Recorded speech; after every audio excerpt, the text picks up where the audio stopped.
Assalamualaikum warahmatullahi wabarakatuh. Perkenalkan, nama saya Robi Riansa dengan NIM 211320042, mata kuliah Penyuluhan Sosial. Baiklah, di sini saya akan menjelaskan hasil review materi saya yang akan saya sampaikan pada video kali ini. Baik, kita langsung masuk saja ke materi pertama, yaitu mengenai konsep dan orientasi penyuluhan, bimbingan, dan konseling Islam. Penyelenggaraan kesejahteraan sosial adalah upaya yang terarah, terpadu, dan berkelanjutan yang dilakukan oleh pemerintah daerah, dan masyarakat dalam bentuk pelayanan sosial guna memenuhi kebutuhan dasar setiap warga negara yang meliputi rehabilitas sosial, jaminan sosial, pemberdayaan sosial, dan perlindungan sosial. Menurut Robino Rubianto, bimbingan dan konseling sosial yaitu membantu siswa memahami diri dalam kaitannya dengan lingkungan dan etika pergaulan sosial yang dilandasi budi pekerti luhur dan tanggung jawab. Bimbingan sosial menyangkut pengembangan pemahaman tentang keberagaman budaya atau adat istiadat, sikap-sikap sosial seperti empati, altruisme, toleransi, dan kooperasi, dan kemampuan berhubungan sosial secara positif dengan orang tua, guru, teman, dan staf sekolah. Perpaduan operasional penyelenggaraan bimbingan dan konseling di sekolah. Bimbingan dan konseling sosial merupakan proses pemberian bantuan dari guru bimbingan dan konseling atau konselor kepada peserta didik atau konseli untuk memahami lingkungannya dan dapat melakukan interaksi sosial secara positif, terampil berinteraksi sosial, mampu mengatasi masalah-masalah sosial yang dialaminya, mampu menyelesaikan diri, dan memiliki keserasian hubungan dengan lingkungan sosialnya. Baik, materi selanjutnya yaitu mengenai teori permasalahan sosial. Masalah sosial ialah ketidaksesuaian antara unsur-unsur kebudayaan yang tidak membahayakan kehidupan kelompok sosial dan sebagai suatu kondisi yang tidak diinginkan oleh sebagian masyarakat. Apabila antar unsur tersebut terjadi bentrokan, maka hubungan-hubungan sosial akan terganggu sehingga mungkin terjadi kegoyahan dalam kehidupan kelompok. Masalah sosial dipengaruhi oleh beberapa faktor seperti alam, biologis, budaya, dan sosial. Masalah sosial juga memiliki karakteristik khusus yang menjadikan masalah tersebut menjadi masalah sosial. Beberapa masalah sosial penting meliputi kemiskinan, kejahatan, disorganisasi keluarga, masalah generasi muda dalam masyarakat modern, perperangan, pelanggaran terhadap norma-norma masyarakat, masalah kependudukan, dan masalah lingkungan hidup. Selanjutnya, altruisme. Perkembangan sosial dalam proses yang berlangsung sepanjang hidup individu, hal mencakup pertumbuhan dalam hubungan, keterampilan sosial, pemahaman norma sosial, dan identitas sosial. Seiring berjalannya waktu, individu mengalami perubahan yang signifikan dalam diri mereka berinteraksi dengan orang lain dan berpartisipasi dalam masyarakat. Altruisme sebagai tindakan belas kasihan. Altruisme adalah tindakan yang dilakukan tanpa mengharapkan imbalan pribadi yang signifikan. Ini mencakup membantu orang lain, memberikan dukungan, dan berkontribusi pada kesejahteraan orang lain. Altruisme adalah wujud dan belas kasihan dan peduli terhadap sesama. Hubungan antara altruisme dan perkembangan sosial.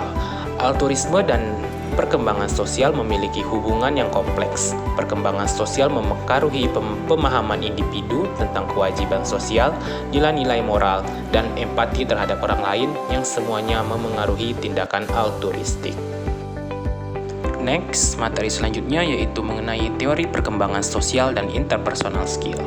Teori perkembangan sosial menurut Erik Erikson yaitu ada beberapa macam.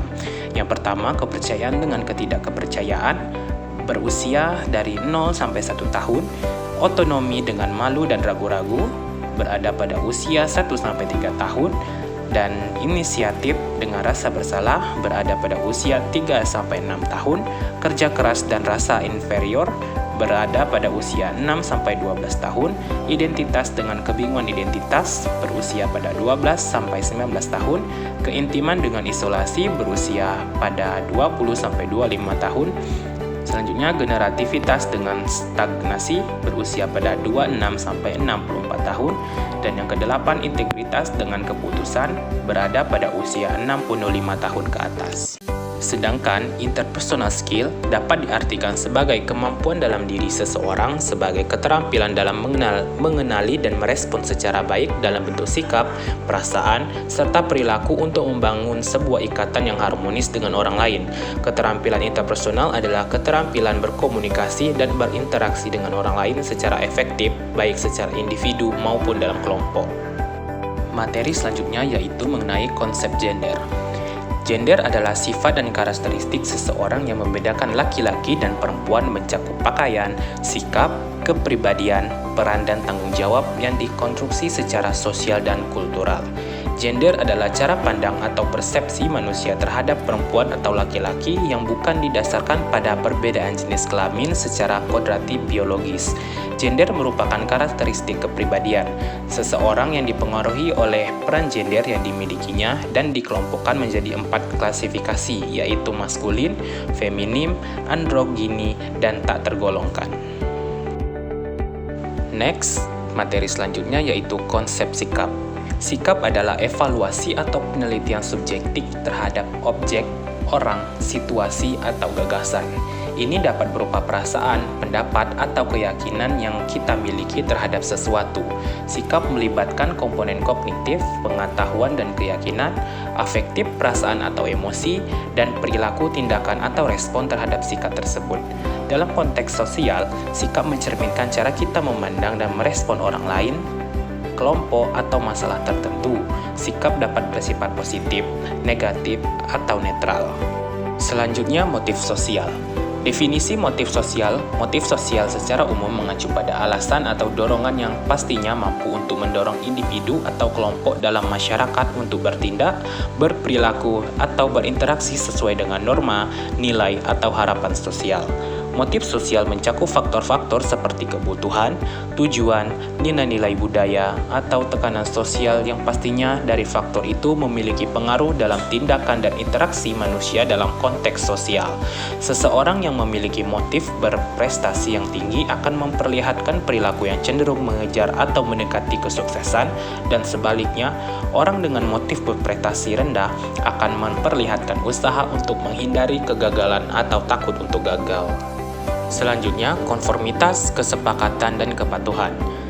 Konformitas adalah suatu bentuk perubahan sikap dan perilaku yang dilakukan oleh seseorang dalam rangka penyelesaian diri terhadap suatu komunitas atau masyarakat tertentu dengan cara mengikuti norma-norma atau kaidah-kaidah yang berlaku dalam suatu komunitas atau masyarakat tersebut. Konformitas dipengaruhi oleh beberapa faktor, di antaranya faktor yang tersebut yang paling berpengaruh adalah keinginan bertindak benar dan keinginan untuk disukai. Sementara itu, bahwa ada bentuk pengaruh sosial di mana seseorang melakukan suatu perilaku tertentu dengan tidak mengindahkan pertimbangannya sendiri karena mendapatkan tuntutan dari pihak yang mempunyai otoritas atau kewenangan. Selanjutnya, mengapa kepatuhan bisa terjadi? Menurut David O. Sears, dipengaruhi oleh adanya ketaatan terhadap otoritas yang sah, adanya ganjaran, hukuman, dan ancaman, serta adanya harapan dari orang lain. Materi selanjutnya yaitu konsep kompetensi sosial dan perilaku prososial. Altruisme merupakan bentuk kepedulian terhadap individu lain yang membutuhkan. Perilaku yang berkembang berdasarkan nilai solidaritas, yaitu sesuatu nilai yang mendasari perbuatan seseorang tanpa menghiraukan akibat yang mungkin timbul terhadap dirinya sendiri, baik berupa keberuntungan maupun ketidakberuntungan. Perilaku prososial juga mencakup tindakan yang dilakukan untuk memberikan keuntungan bagi orang lain, seperti berbagi, menghibur, memuji prestasi orang lain untuk menyenangkan hati, sampai menolong orang lain dalam mencapai tujuannya. Kita masuk materi yang terakhir, yaitu teknik layanan penyuluhan BK sosial.